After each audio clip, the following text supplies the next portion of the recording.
The Minecraft movie. 1 year ago it was the punching bag of the internet, and now with the final verdict, actually seeing it with our own eyes, is it so bad it's good, or is it so bad it's bad? Well, oh boy. Seeing this movie essentially day one with a giant crowd in the cinema, it's an experience, you know? First you get that sense of dread, you don't know which way the scales are gonna tip. You walk in and see an ungodly amount of Minecraft merchandise. You sit in the giant screen, get bombarded with 30 to 40 minutes of adverts, also more Minecraft merch plugging, and then a good extended chunk of time put to the Royal Army to remember what the world's like out there. And you quickly come to realize this is a movie that is manifesting all those classic corporate traits, right? It is just a means to an end to sell toys. I mean, what kind of idiot would buy the actual Minecraft movie merchandise? That's only fueling the cycle even further of soulless movies. So anyway, this is the chicken jockey. It holds drinks in the bottom and popcorn in the head. And I wasn't actually, it's ergonomically impossible to drink from it, especially because if you even do, well, it looks a little bit suspicious in its own right. It's, you can't even drink it while facing away. It's, probably one of the most intelligent things built out of this movie. Because what do you know, this movie is not good. For me to sit here as a reviewer and say this is absolute sinner would be absolute falsehood. Honestly, this movie will get dated the more that time actually passes, because watching this day one at a full-scale cinema screening, that's kind of special and a lot of fun, because every time a single quote or meme was mentioned, you can bet there was not only applause, but sometimes literal standing ovations. Chicken jockey! Now that's the cinema experience. When you're surrounded with like-minded people who just want to have a fun, ironic time, this is a classic, terrible Minecraft movie.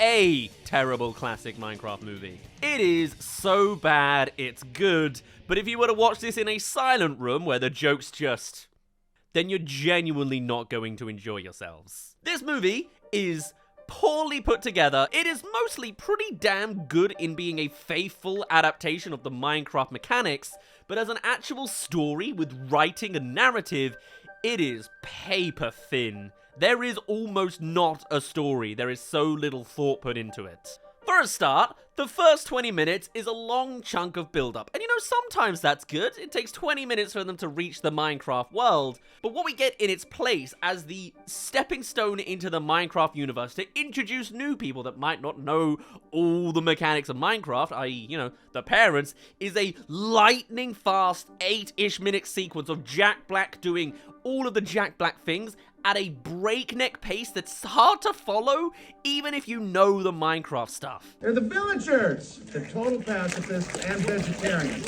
He's a kid, he has a job, he goes to the mines, he gets to the Minecraft world, he has a whole arc, he builds a million things, he gets a dog, he meets the villains, he gets trapped, he continues, he gets the dog goes running out, they go into a house, the house is a place in the real world, the dog goes into the real world. It's like, okay, we can make half a movie out of the first 5 minutes. Slow down, my guy. What do you mean the wolves can already go into the real world? I thought that was one of the main subplots of this movie. What do you mean there's an old guy at the mines and he doesn't come back in any form? He's not there in the post-credits. He's the exact same age when Minecraft Steve is a kid or an adult. The set is exactly the same despite that time jump, because there is no attention to detail in the actual set design. It's just the same shot from the same day with the grandpa. What do you mean you just make the grandpa stumble and then you're allowed to be in the mines for the next 50 years? Does the old man know about the Minecraft world? Is the portal in there but not activated? Where did the cubes come from? They're just slightly behind two thin layers of walls on the left and the right. Why did the old man not follow him into the mines after being slightly stumbled? Did the old man age between the young and old Steve? Does Steve age since Steve went into the Minecraft world or not? Is there a time jump between the Steve that goes into the world and does the survival experience? Or is there not? It seems like his job was baked around the 90s and 80s aesthetic, so maybe it attaches to the backstory of Garrett the Garbage Man. But no, I think he just sort of walked in for a day and then now... We haven't even begun. That's the prologue. I love crushing loaf. The plot is The kids yearn for the mines because meme, and Minecraft Steve goes into Minecraft because Minecraft. He gets trapped by the villains because why not, even though he will immediately be let out soon, and we need to get the MacGuffin to the people. So it goes to the dog, to underneath his bed, and then his whole bedroom gets put into a storage container for Garbage Man to pick up sometime in the future, but also I don't know if that's a time jump. Sometime that's a task because the bedroom ended up in storage. I don't know. Like, if you want to see story with thought behind it, a Minecraft movie is not the way for it, because every single plot choice has layers underneath it of unanswered questions and no care put into it. This is meant to be a corporate movie that takes the largest possible IP brand in video game history, essentially. There's only one other one that really rivals that fact. Maybe two. It's being helmed by Warner Brothers, and so anything that's not a direct reference to Minecraft has no substance whatsoever. It is a terrible movie with jingly keys, I get that, and jokes that are so bad we have started laughing at them, ironically. And I'm not even done. We are 8 minutes into the movie. In the middle of that as well, there is the horrendous green screening that we come to expect to see from the trailers. Honestly, I've already seen so much footage of that. I'm already used to it, but there is a particularly ugly sequence of Jack Black dancing with a bunch of pandas, I think. Horrendous. It's ugly on the eyes. They didn't reshoot anything after the backlash, they just ate it. It's nice in the village, and indoor sequences look nice because they've built something, but when they're just standing around CGI little pockets, God, I can't wait to make a terrible episode on this movie. And one more thing before we finish the prologue, if the kids yearn for the mine so much, why didn't he just get a job as a miner? There clearly is still a miner, a very, very old miner. He didn't need to get an office job at all. Kind of. I mean, I guess it was dying, but they didn't really, there's no substance. Now, where do we go from here? It's at this point we need to get all of our characters into the Minecraft world, so let's talk a little bit about each of the characters, right? You got Jason Momoa as Garrett the Garbage Man. He's your classic loser, butter the jokes for every single thing. He's not had a win in life for the last 20 years. He's not attached to the time jump that Steve might have had in the past, but not really. And everything that possibly happens to him goes wrong, though he's going to be arrogant and confident about it. It's him that discovers the cubes that take him to the Minecraft world, and that scene itself actually has a whole bunch of YouTube cameos, which is, you know, nice. A little bit of jingly keys, a little bit of nice representation. They don't say anything, they just stand in the background and watch as he does one of those cringe humor sequences of making a mess of himself. And the thing is, right, when I was watching these trailers, I didn't like anything I saw with Jason Momoa. I think it's clear this is a guy trying to show off some of his comedy chops, and the writing, which has no narrative depth or thematics, also can't write comedy for him well. Jason Momoa is 80-90% bad. It's a lot of that one joke steamrolling through this movie unapologetically. Now that last little 10-20% that's good is the occasional times when him doing the same-ish scream works. Faintly, there's a nice shot of him being pulled by his buck chuckets that I think was entertaining. Pretty much every other time he's flung around the room, no. And even when they later on try and do an emotional bit with him, it's like there's no fuel for it, but we'll get to the emotional part later. Now the other two kids are combined as brother and sister, with the older sister taking on a motherly role for the something happened to their mother, father never mentioned kind of trope. She has no ambitions other than trying to make things good for her little brother in taking on that parental role. And that's, you know, a theme you can play around with. They ain't gonna do this well at all in this movie. And then on the other side, you've got the little brother who's way too smarmy, witty, and cool. You know, he's able to say, wow, this is cringe, I don't like any of you, you're all weird, and I'm really smart. And he also gets nothing in a sense of development in this movie. He goes to school for the very first time, aware that baking a tater tots pizza is cringe, realizes Garrett the Garbage Man is cringe, and then he draws a rocket-fueled banana instead of a real-life banana, as if to insinuate he's the guy with imagination, you know? You really start to hook into the ethos of what Minecraft as a video game is leaning towards. On that vibe of infinite creativity, you can build what you want if you're smart enough. It's that human, imaginative spirit, right? But then he goes on to physically, magically build a jetpack in the middle of first day of school, and the only reason it goes wrong is because some bullies cut a wire, and then it doesn't even make it not go, it just makes it careen to one side. Okay, so he's smart enough to successfully commit to a jetpack as long as he's not sabotaged. We'll keep that in mind. Let's see if he explores anything more about imagination or creativity. Let's see if he gets smarter, learns how to do something better, or if he'll stay in the exact same spot and nothing happened to him. You'll never guess where that's gonna go. There's then our fifth character, a lady who's generally like a mentor, helping around with the sort of admin side of something or other. I barely even know what she is. She's apparently got a trait about being really good with animals. She's got a million side hustles with them. And you can see that they could have done something there.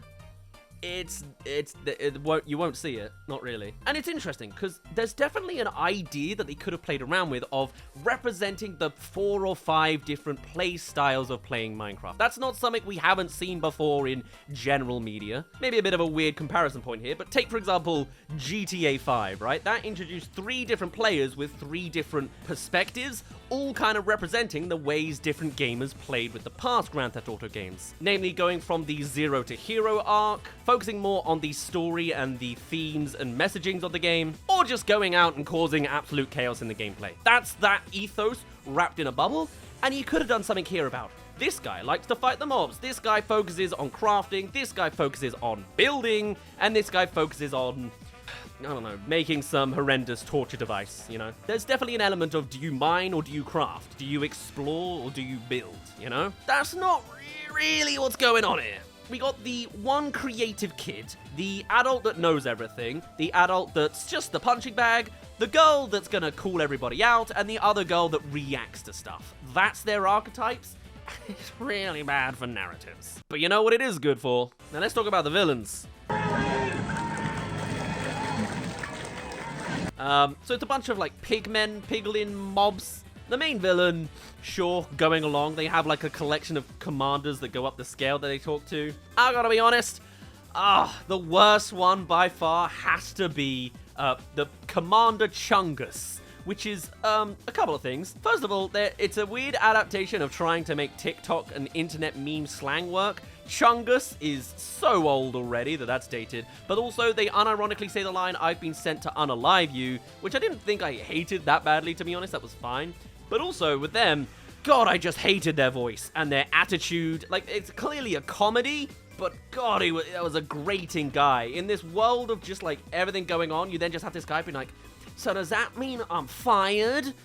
I was just like, shut up, dude. It really takes you out of whatever the hell it is the Minecraft movie's trying to warp you into. So then the next day after that, outright just doesn't speak. Fair enough. There's a nice couple of gags here and there. Some of the subtler jokes, what do you know, I actually fairly like. The villager has a side plot going into the real world. If you think deeply on it, you can ask questions like, why didn't he do that at any other point? The portal was always there and active. It's only when the humans showed up that suddenly he's going out there. The Jennifer Coolidge arc, by the way, is 1 driving scene and 2, I think, first date scenes.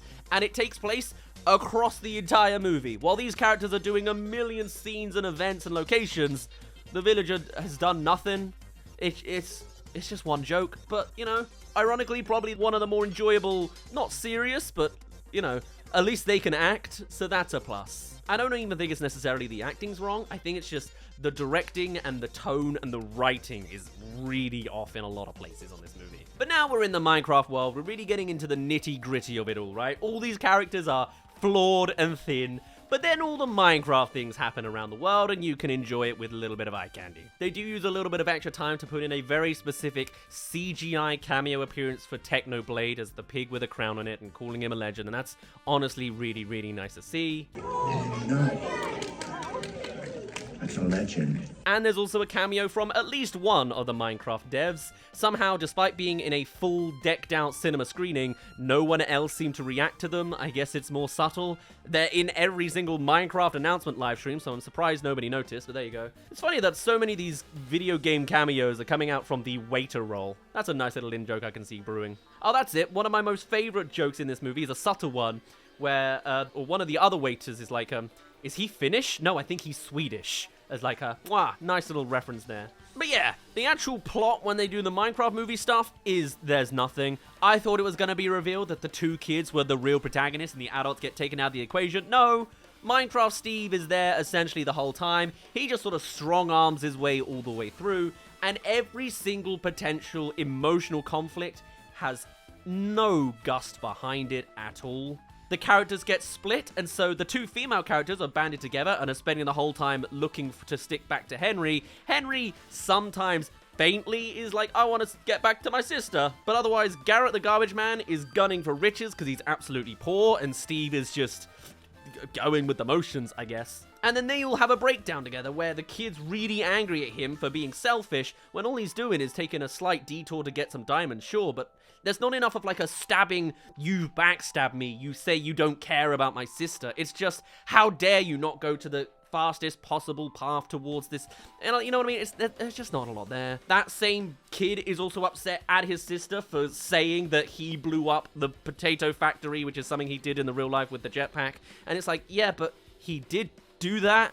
Like, I guess if you're insinuating he can't be here in a creative world because his creations cause drama and damage and problems, then yeah, say that instead. Like, there's semblances of traits and ideas. No one does any of it clearly, even faintly well. And then the other lady, she doesn't really get anything when it comes to animals. She manages to calm down a wolf. It's the same wolf that was Steve, so shouldn't even be aggressive anyway. And there's a very brief montage shot of her befriending a bunch of wolves. That's it. She's the animal lady. Again, could have been representative of gamers that try to grow farms and that kind of, you know, the animal side of the Minecraft world. Not really. Also a wonderful thing, every time there's a wolf, there's like 2 or 3 scenes where a wolf shows up growling at them. Oh, look, there's a bone by their feet. Wow, easy. Eat. Like, there's so many, like, just narrative, just, screw it. That to that. The bone appears. And it's a shame as well, because, like, in that scene in particular where she befriends the already friendly wolf, they're going around actively beating up a zombie, and that's like the gag. They're easy, they're just walking and fighting. If it was a skeleton, they could have then picked up the bone logically, because they got it from the mob they've just been beating up. But no, it's just zombies down by the ground. Oh, we got a bone.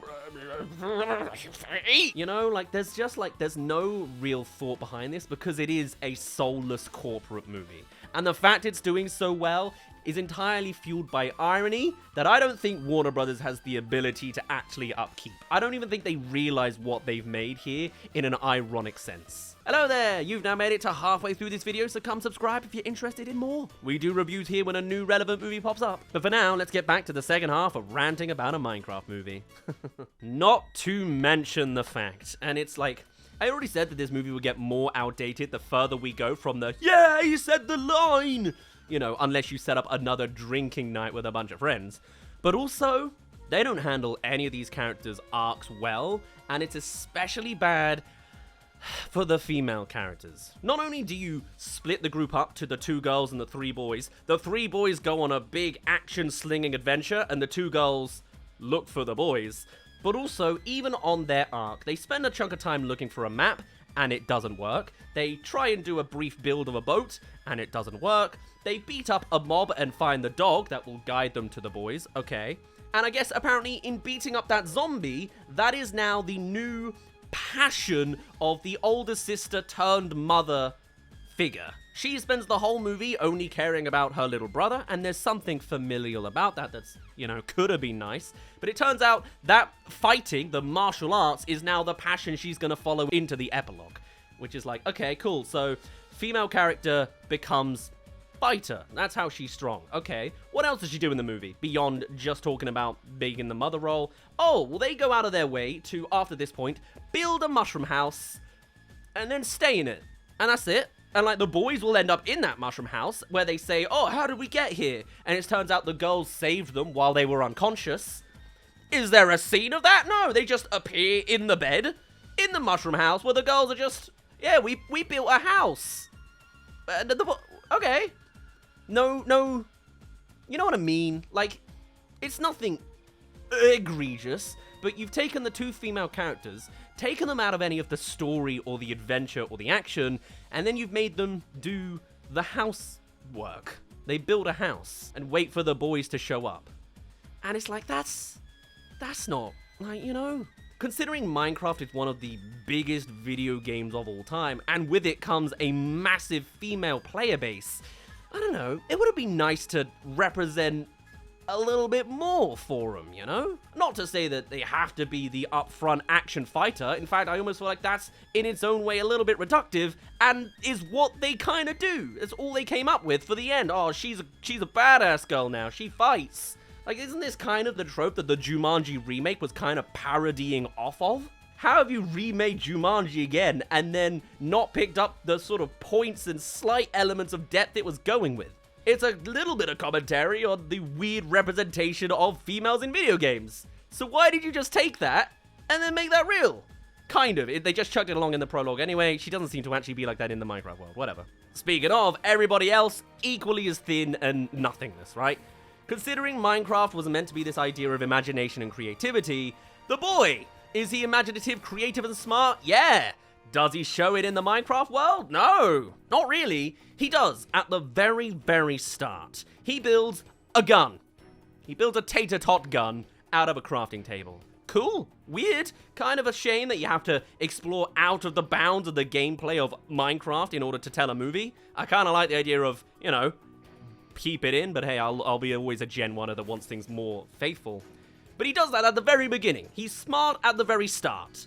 Does he build anything else? Does he do anything else creative? No, of course he doesn't. He will then go along, if you watch him through the rest of the movie, he's going to follow Steve and Garbage Man as Steve tells them where they're going, slightly influenced by Garbage Man, and he just follows along. You know? There will be a montage later on of building something, in that it's a collection of iron golems.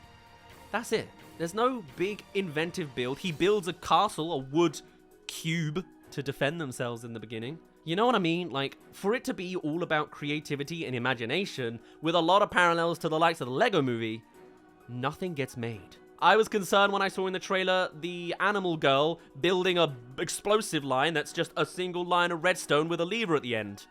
Yeah, that's all she does in a montage, and they're like, yeah, wow, I did it!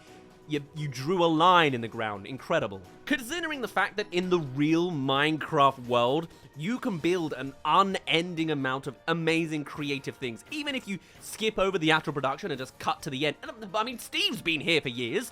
Why hasn't he built a functioning physical typewriter? That'd be a crazy fun joke, you know? It's like, oh yeah, I got bored after I built Steve World, I built a functioning typewriter over there. And they'd be like, why would you do that? And he'd be like, oh, I felt like it, I had the time, you know? You can build these giant music box sequences that play real songs, remixed as this gigantic megalomanic building. He builds a bunch of faces in the opening prologue. Nothing gets built in the world made about building, you know? It is so surface level when you think of this movie as a movie. It's a roller coaster. I don't mean to go legitimate Martin Scorsese, absolute cinema, but no, it's my Marvel opinion. But this is just a roller coaster of a movie, the more you actually take it seriously. Thankfully, I don't. I love shouting about it, but like, it's an entertaining movie. It's just an entertaining piece of crap movie. As we said, Animal Girl does not get a lot of shots or real actual deep seeks into her character in learning that she's all about animals. Steve keeps running around doing his usual thing, and Jason Momoa is meant to have an emotional sequence where he proper sort of breaks down and says, you know what, I'm a loser, I've got nothing, I need something, you know, but it's not very good. It's not given enough time, it's not explored long enough, it immediately just turns back into the kids shouting at him because they're not immediately going to the sister, and it's just, you know, just a shallow movie in the middle. And then soon enough, we're coming to the end of the movie. By this point, we've had Chicken Jockey. The kids run around in the treasure room in the Woodlands mansion. And since there is going to be no giant build, I guess I won't spoil it for you too much now. But I kind of thought that there would be a hint, like a reveal, that he secretly actually looted everything in that treasure room that they would then use in the final sequence to build a big thing. They build a line of iron golems. Maybe they use some iron ingots from there, but otherwise they didn't. I think there's a couple appearances of the totem of living, undying, and that doesn't come back. There is no one-up. No one respawns in a bed. They do a sequence with the Enderman, and that's nice, that it's actually like a psychological attack.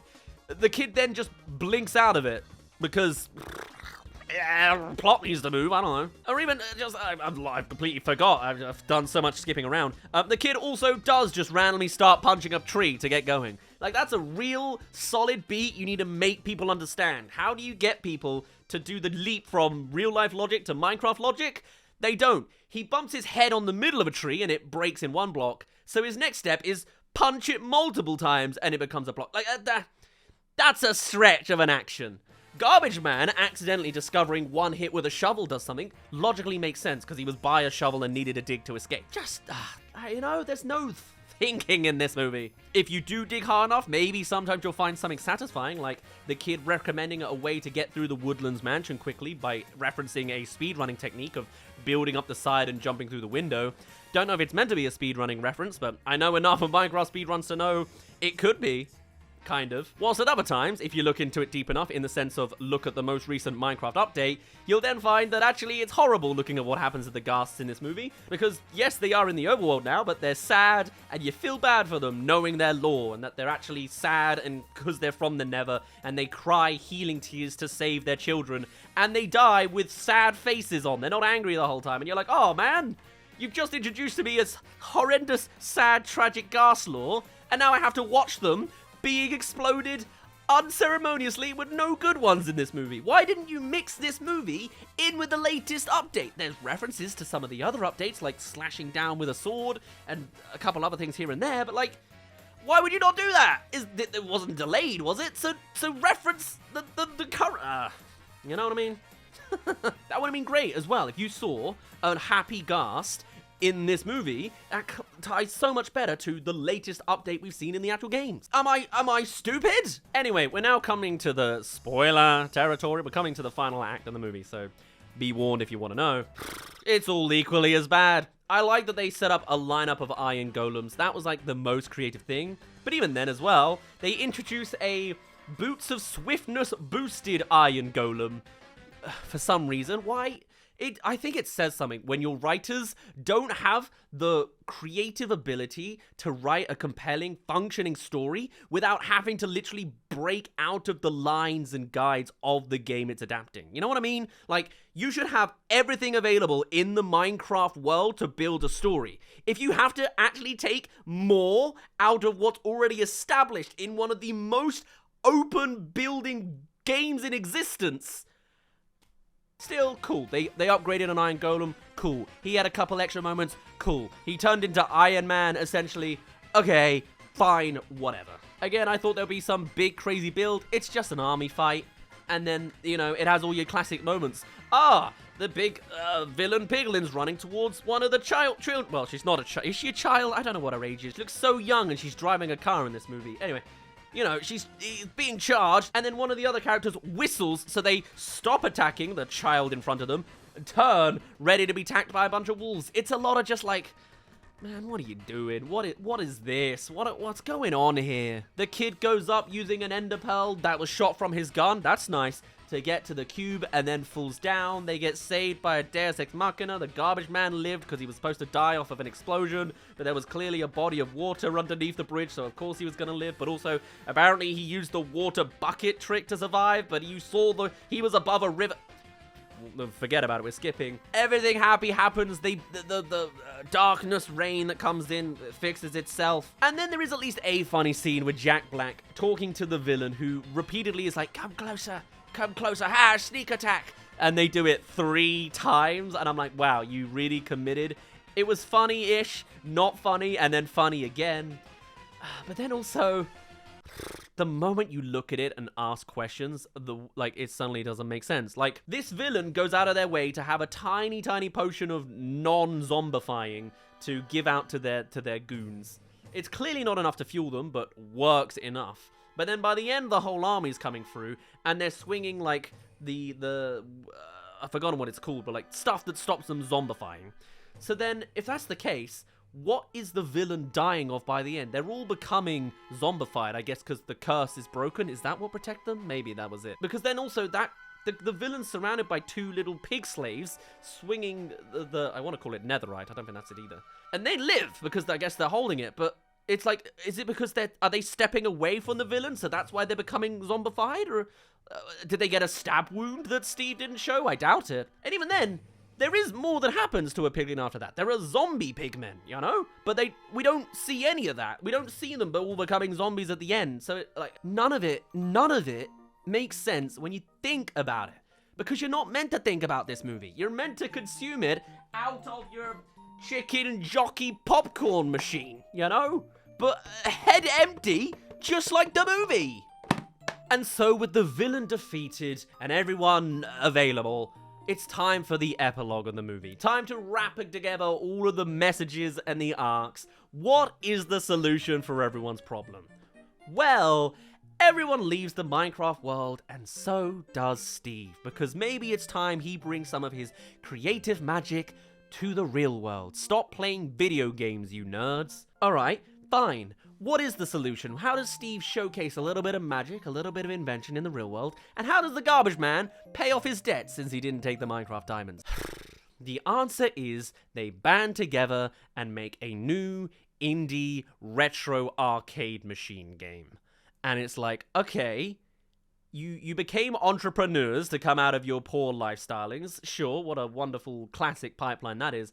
But also, you didn't modernize with the times. You're stuck in the 80s era of wins, so you just create another 80s era game, and magically, it succeeds, despite me knowing no real arcade machines popping off of the shelves like that. You've done no market research. It's not even that you made the Minecraft video game. You just made the same fighting game that you've always been playing, but with a different skin.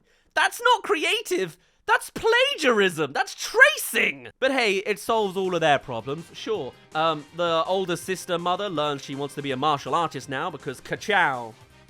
Whatever.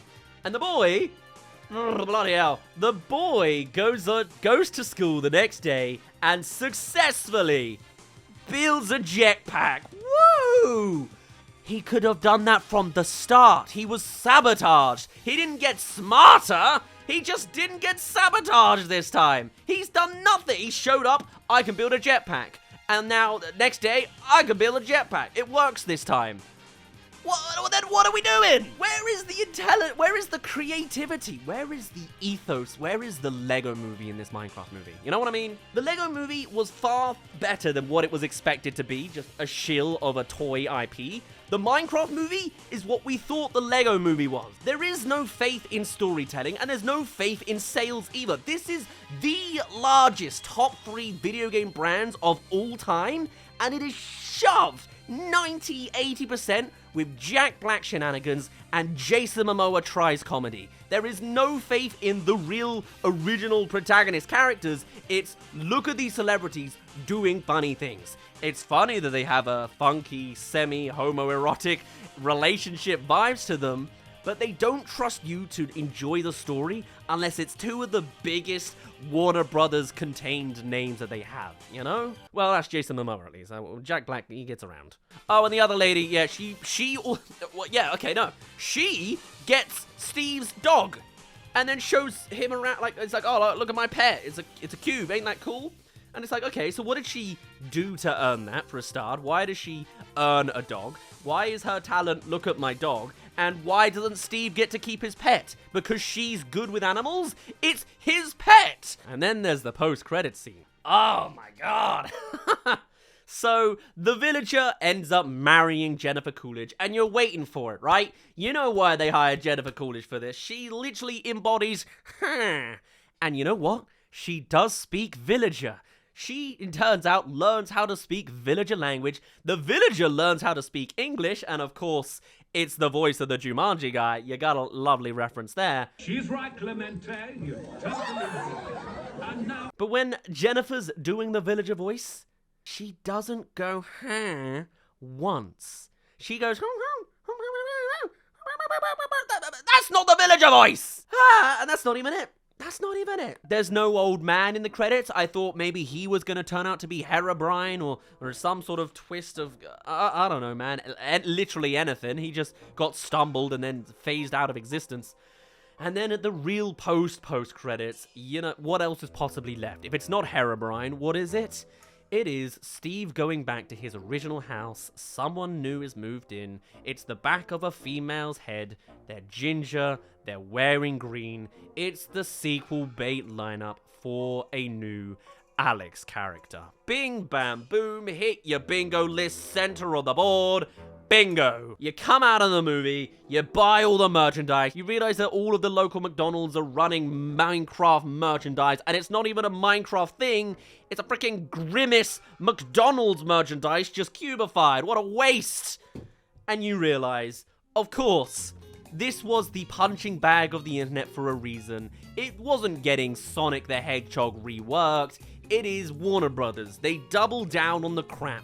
They don't have faith that a massive IP will get anywhere without a celebrity introduction. It jingly keys so many Minecraft references, which is cool, and then expands the universe more, not into actually explore new territory, but just because they want to, I don't know, they couldn't make enough out of the sandbox they had, and there is just no depth to any direction. The emotional conflicts are naff and contrived. The story direction is just a generic slog along. The representation of the characters is terrible and bafflingly flat. The villains are just horrendous. The visuals are ugly, especially when it's green screen and not the set design. The YouTube cameos are nice, that's cool. And this movie is only gonna be more dated the more time passes. If you go to a quiet screening where people aren't laughing at everything ironically, then it really does just show how much of a terrible movie this is at its core. You might be lucky like me. When they said chicken jockey, the audience literally gave a standing ovation. It is the Minions wearing suits vibe. But otherwise, when you actually think and critique this movie, there is barely a single block's worth of depth beneath this movie. Also, there's 4 mini musical sequences because Jack Black does his thing, and they're all, you know what I mean? But of course, with so many people watching it, me going out of my way to buy the merchandise too, I'll keep that in the background from now on as a permanent memory of what we've done, maybe on that box over there. And you can bet there will be a sequel. They'll keep running it into the ground, and I bet they won't even know what ironic ground they've built. But did I have a great time with the Minecraft movie? Absolutely I did. This is pure entertainment because it's just absolutely awful. Watch it with friends, get a little tipsy. It is cinema, but it is absolutely a roller coaster cinema experience. For now though, we'll put a pin in it there. When this movie comes out on DVD or streaming, I'm absolutely running a terrible episode to dig it into the ground. But for now, my name's been Daz. Thank you very much for reaching the end of this lengthy review. I had a lot to say about it, what do you know? Do tell me your thoughts on a Minecraft movie, and I shall see you all in a little bit. Bye-bye. Oh, God. And I actually had hope for it. I actually thought there was potential.